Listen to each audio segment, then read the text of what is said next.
نحمده ونستعينه ونستغفره ونعوذ بالله من شرور أنفسنا ومن سيئات أعمالنا من يهدي الله فلا مضل له ومن يضلل فلا هادي له وأشهد أن لا إله إلا الله وحده لا شريك له وأشهد أن محمدا عبده ورسوله أرسله بالحق بشيرا ونذيرا أما بعد فإن خير الحديث كتاب الله وخير الهدي هدي محمد صلى الله عليه وسلم وشر الأمور محدثاتها وكل محدثة بدعة وكل بدعة ضلالة وكل ضلالة في النار.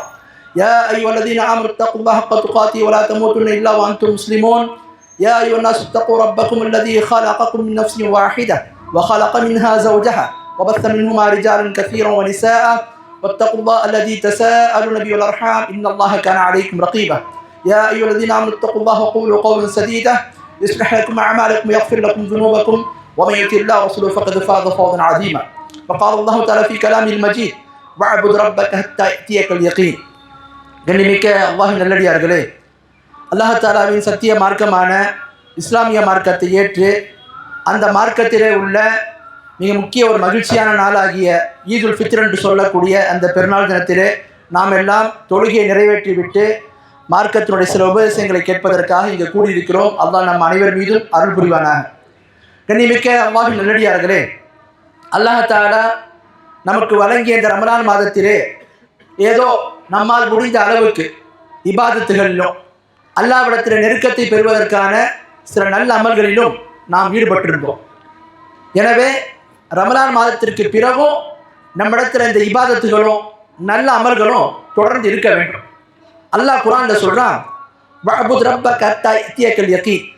நபியே, உங்களுக்கு யகீன் வருகின்ற வரை, உறுதி வருகின்ற வரை உங்களுடைய ரப்பை நீங்கள் வணங்கிக் கொண்டே இருங்கள் என்று அல்லாஹ் சொல்றான். அப்போ யகீன் வர்ற வரைக்கும் அல்லாஹ் வணங்கினா என்ன அர்த்தம்? இந்த இடத்துல யகீன் என்பது எதை குறிக்குது? மௌத்தை குறிக்குது.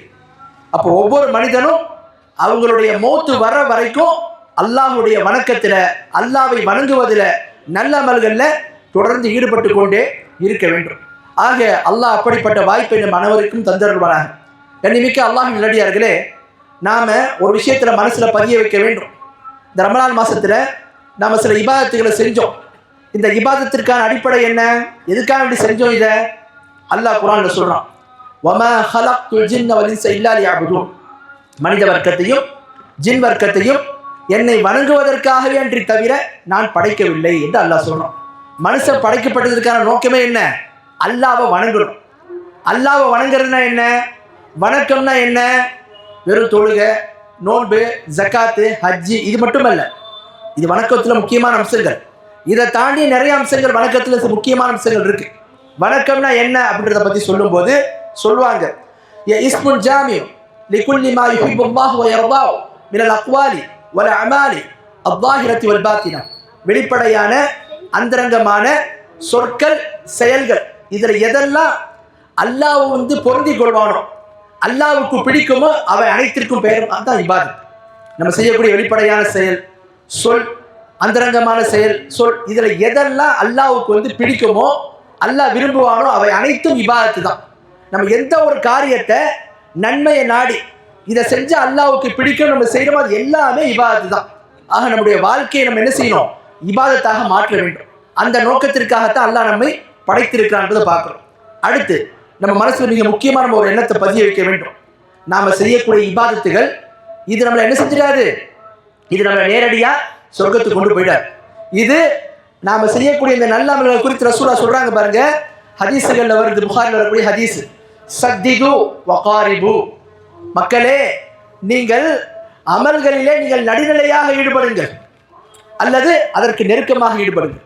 அல்லாஹ்வுடைய தூதர் சொல்றாங்க, நீங்க நல்ல அமல்களை செய்யும் போது நீங்க நடுநிலையாக ஈடுபடுங்க அல்லது அதற்கு நெருக்கமாக என்று சொல்றாங்க. என்ன அர்த்தம்?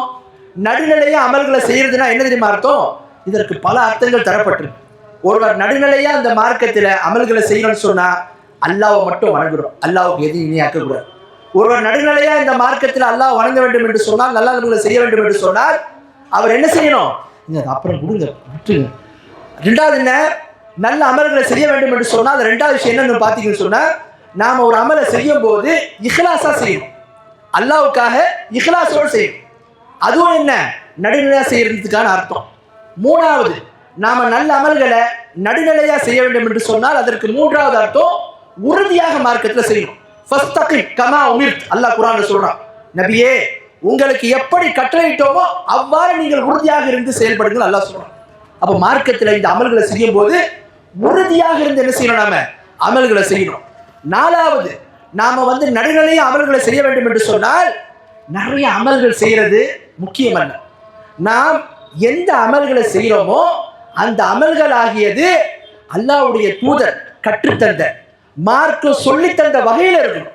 நிறைய ஒருத்தர் அமல் செய்யறாரு, என்னென்னவோ திக்ருகளை ஓதுறாரு, மார்க்கத்துல இல்லைன்னு சொன்னா அது பிரயோஜனம் இல்லை. இன்னும் சொல்ல போனா அது அவருக்கு பாதிப்பை ஏற்படும், பிதாத்தாய்.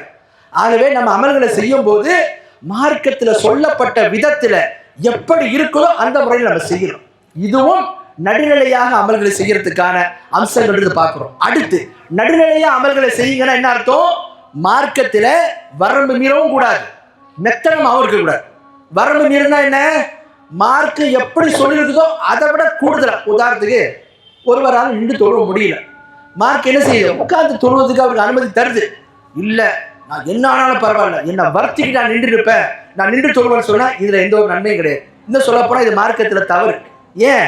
அல்லாஹ் எந்த ஒரு மனுஷனையும் அவனுடைய சக்திக்கு மீறி கஷ்டப்படுத்த மாட்டான். மார்க்கமே நமக்கு சில விஷயங்கள் செய்ய அனுமதி கொடுக்குது.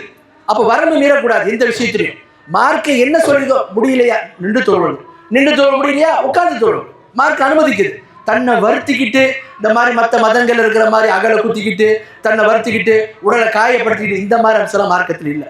நம்முடைய மார்க்கம் எப்படிப்பட்ட மார்க்கம்னா இலகுவான, அறிவுக்கு பொருத்தமான, யதார்த்தமான, யாருக்கும் துன்பம் தராத மார்க்கம். ஆகவே அப்படிப்பட்ட மார்க்கத்தை நம்ம அமல்களை செய்யும் போது நடுநிலையாக செய்ய வேண்டும், இது முக்கியம். அடுத்து, மெத்தனமாக இருக்கக்கூடாது. மெத்தனா என்ன?